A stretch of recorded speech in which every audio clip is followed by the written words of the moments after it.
What is up, guys? Today we are continuing my series of what it means to be a hero, with the subject being Kyouka Jiro. Now, one of the reasons why I am covering this character is because I think that a lot of the girls in My Hero are under they're undercredited for what they bring to the table, but also for what's been written for them, even though it is a lot more subtle within this context of the series, because it's not necessarily that she's been a heavy plot driving factor. That being said, she does have a fully fleshed out personality. She is characterized very well and does maintain a consistency to who she is as a person. Now, starting all the way back from the beginning, she's always been this pragmatic but yet snarky kind of girl who gets really sassy with people like Denki Kaminari and Mineta, who both always end up deserving it. It's very important to notice that whenever she does anything that could be considered eccentric or maybe emotional, her responses are, in fact, based upon inappropriate behavior by her classmates, such as Kaminari or Mineta's trying to peep within the girl's bathroom. So she tends to believe strongly in disciplining people for being creeps and not letting people get away with things, which is the perfect mindset for a person that wants to be a hero to be taking, not necessarily giving out free passes to people for degenerative behavior. One of the things that I actually really like about her, though, is that she has the clutch factor that it seems that like one of the things that Horikoshi has been like weaving within multiple of the women in the series between Uraraka, uh, Asui has this as well, and especially Jiro as well. With there's a massive amount of like clutch, rational decision making that the character has in times of need. If you look back to the USJ attack, while Momo and her were fending things off, Kaminari was kind of useless, even though he technically had the best quirk for combat out of most of them. He didn't even realize how strong he could be until she kicked him into a bad guy. The thing is that while yes, she kicked him into a bad guy because she was getting frustrated with him, she wanted him to be useful and knew that he had a good quirk. She even told him before that he's got a good quirk, and that later on she says though that he'll probably be a sidekick because of the fact that he does not perceive and use his brain intellectually. And I would agree with that notion that the only thing that would hold Kaminari back from success, as Jiro put it, is his own lack of forethought, which is even highlighted in his own final exam for the first semester when he gets paired with Mina, both of them being selected because they do not think properly. Now, the thing is that during that USJ attack, though, we saw a competency with like swordsmanship. We saw her stay cool under the gun. We saw her take out multiple bad guys and almost manage to finesse the guy in the hostage negotiation situation. The only reason why that didn't work out is because he wasn't a complete idiot, or I should say, was being competent and aware enough to know that these were smart children and that he shouldn't underestimate them. Due to the fact that he was not operating under arrogance, he was able to not get caught by that play. Now, there's no guarantee that Kaminari wouldn't have taken damage had she gone ahead and launched that attack, but the reality is that the damage from her would have been less than the damage from the villain at hand. Later on, Snipe saves them anyway, but the reality is that she manages to hold it together. Now, anytime Jiro is involved, she ends up making an important decision or contributing in some way that enables either the people around her or herself to success. Another example of this would be as before we even get to the final exams against Eraserhead, you have to look at what she did on her internship, where Death Arms and his protege that were there were blatantly brute force types. Their abilities essentially would have led to them just punching down doors, going through and having to rush into things. But with her scouting ability, she was able to go up to the place, listen into the room, figure out who was in there, how many people were in there, give them directions, and have Death Arms be able to feel a lot more comfortable and confident charging into that room to grab the hostages, eventually allowing them to leave with Jiro, who he entrusted um, them with. This in of itself is kind of important because it shows that there was a measured bit of faith and confidence that he did have in her beyond just having, a scout around. He also knew that if he were to send him away with her, she technically would be in danger, but it had the means to get away. That's kind of an important thing to have, that awareness, that confidence, and even, but one of the things that I think is very important to notice is that Jiro is either some could call it shy. I think it's a bit of a humility trait where it's not necessarily just because she plays instruments, just because she can do things that gets her put in the forefront, does not necessarily mean she wants to be at the forefront or the star of the show necessarily. That's not what she's about. She's genuinely about helping people and making the world a better place. Um, so when people say, "Oh, you were involved with this," she just goes, "Oh, all I did was really scout or whatever." But that was crucial. That is an absolutely vital part. Information is everything when you're in hostage situations, when you're supposed to be, going into a villain's lair. Information is one of the most crucial things, and she managed to acquire it, disperse that information, and make sure to do it in an effective way without blowing their cover. And that all requires her to, actually know what she's doing, be aware of her surroundings, and put what she has to the best, what information she has to its best use. Uh, Carrying forward, though, as you move into the final exams, the only reason her and Coda pass is because of Jiro. One of the things that we've noticed throughout the series, or at least I have, is that Jiro does have good leadership skills, but rather she's not the kind of person who has like an abrasive and flashy leadership. She's more of the kind of person that you put on as like a right hand, as your counselor, or as a guiding principal, because she's not interested in being center stage necessarily in multiple faculties of life. She's moreover focused on like the end result. And if she doesn't need to be at the forefront, especially since she doesn't necessarily have a quirk that allows her to run at the front lines, it's smart that she understands that she's got a more utility, but also with the support items that she has, she does have the ability to distribute damage or cause damage, but because it's mass AoE, it's not necessarily always the optimal route for taking down certain targets. And so it's better for her to use those scouting abilities. And then when she has openings, such as later on in the joint training arc, to go ahead and then use things like heartbeat surround sound, or during the provisional license arc where she uses heartbeat fuzz, which is something that Shindo kind of comments on and decides to show that he can really shake up the ground and really is the vibrations master, is what he was kind of going for there.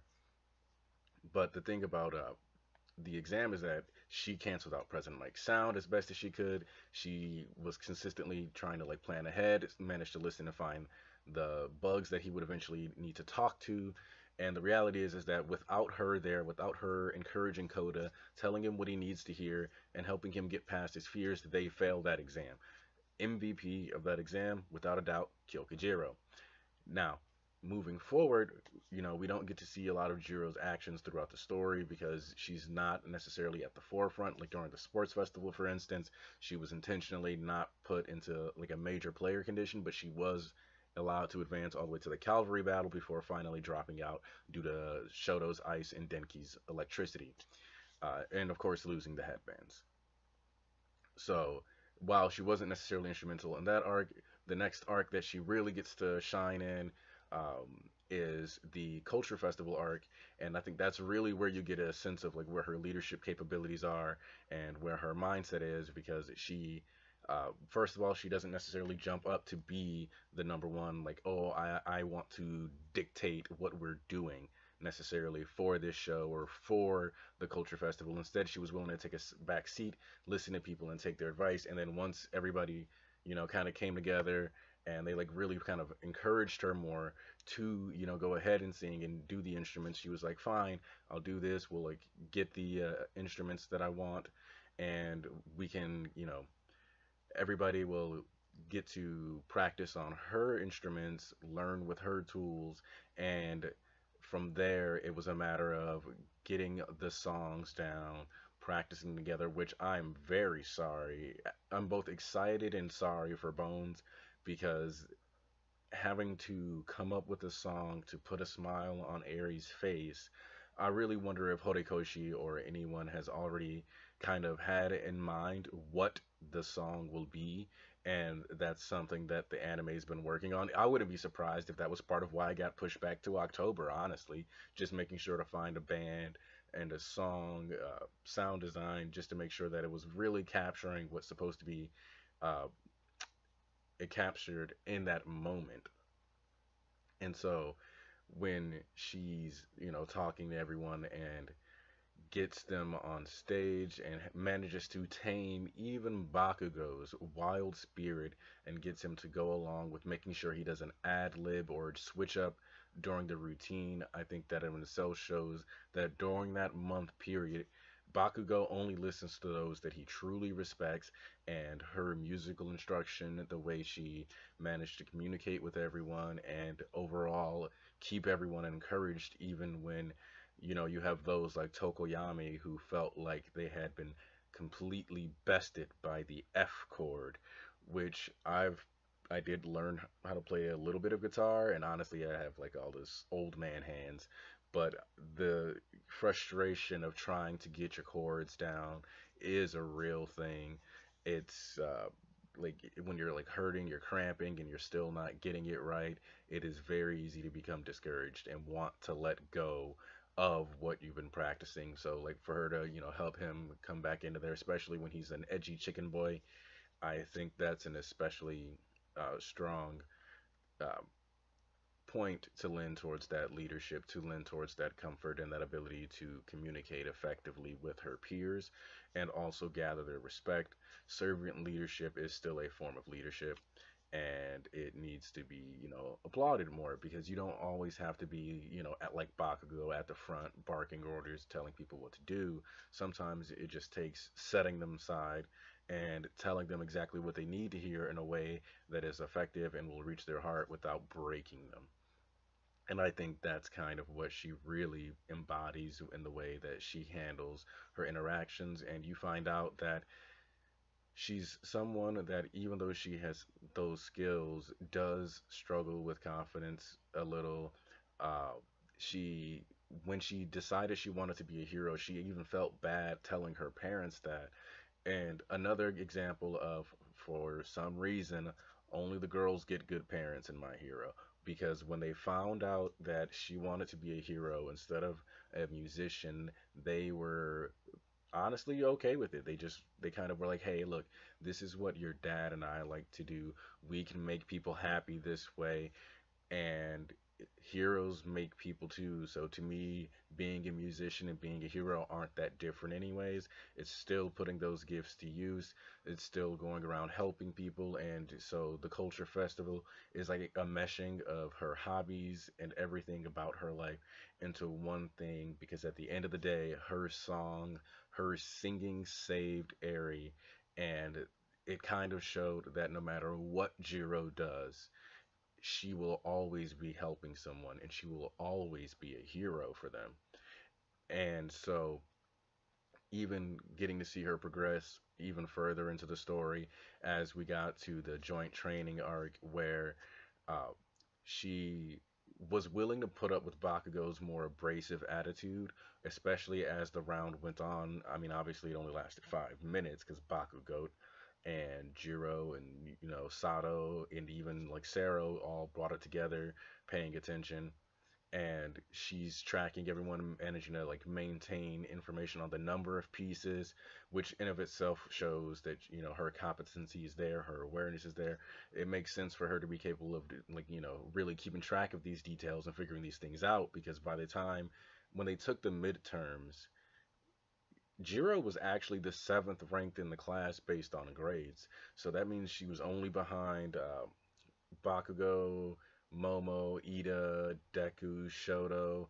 So the two, like three of these kids from privileged backgrounds, one of the hardest, like two of the hardest working students, period. So that was kind of a good way to show that she was always valuable. Interestingly enough, she was seventh in the class, and I believe she ended up seventh in the second popularity poll. So that's kind of I don't know if that was no, that predates it. So that's just kind of an interesting way that she just landed and happened to be around those same numbers. Uh, but I do genuinely enjoy her character because she's throughout the series constantly doing the correct things, making the right decisions. Yes, during the training camp arc, she ended up KO'd, but that's because mustard gas, and what can you do with that? Um, During the joint training arc, though, we kind of get to see more of what I was talking about with way she kind of rails against people that deserve it, because Kaminari comes on and he's always doing like a bit of a he's always got like this bit of a chauvinist thing going. And so he's like, "Oh, Jiro, you were like a real heroine out there." And she's like, "I'm a hero." And she is. That's the point. She's not like a heroine, and there's no reason to make it special and go, "Oh, heroine," when they live in a hero society.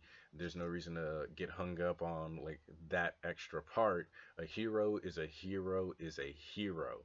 Crimson Riot himself said that in reality he doesn't actually mean men when he's talking about a manly spirit.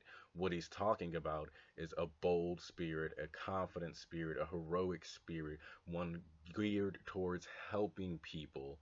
And so, in that way, she still embodies what Crimson Riot was talking about. And I think it's kind of cool that Jiro serves as kind of a foil to some of those more conventional ideas that are still kind of tossed around in society, where only within the past 5, 10 years, I want to say, did they stop saying actor, actresses, and then now it's just like best female actor, best male actor, or whatever. And so to see Horikoshi once again weaving in these kind of social commentaries into the dialogue, which to some people probably comes off as like little throwaway lines, but in reality, it's designed to show that some of the students are progressing mentally, some of the societal structures are still reminiscent of today, because it's important to remember that my Hero Academia should take place 1 to 200 years from now, even though they did say that there was a technological stagnation during the very beginning of the quirk eras, due to the fact that they had so many things to figure out, like law wise, just getting people to stop killing each other. In Vigilantes, it explains that over 300 people did heroic work in the United States, and when the laws finally came through, only 7 people actually got approved. So there was a lot going on. There's very good reasons for the stagnation, but it's so in the same way, when everything shifts towards superpowers, then some of these other social points might still be there on the underbelly of, like typical sexism or chauvinistic ideals. And so Jiro consistently railing against that is a good idea. It shows that just because you have superpowers doesn't mean like society automatically becomes different. And I think the creature rejection society, or whatever they were called, basically My Heroes KKK, was another way of Horikoshi pointing out that society does not necessarily change just because a new problem can come up. Instead, the way we see it often does. But I'm a little off topic now, but I just wanted to take the time to just kind of discuss the ways that Jiro's been characterized, break down the validity of her intellect, her approach to being a hero, her motives, because at the end of the day, she's here to help people, similar to Uraraka, except I think with Jiro, there's almost a sense of performance and a bigger focus on making people happy, whereas I think Uraraka is more geared towards, yes, she wants to see like heroes smile, but she's more concerned about their actual like psyche and their stability, um, which is why she says who saves the heroes, making sure that there's a checks and balance, and like the fiscal stability aspect of her family. Whereas Jiro is kind of all into the I'm trying to make the world a better place, and I want to use my abilities the best way that I can, in whatever ways that I can. So, Kyoka Jiro, does she have what it takes to be a hero? In my eyes, definitely yes. Aniki out.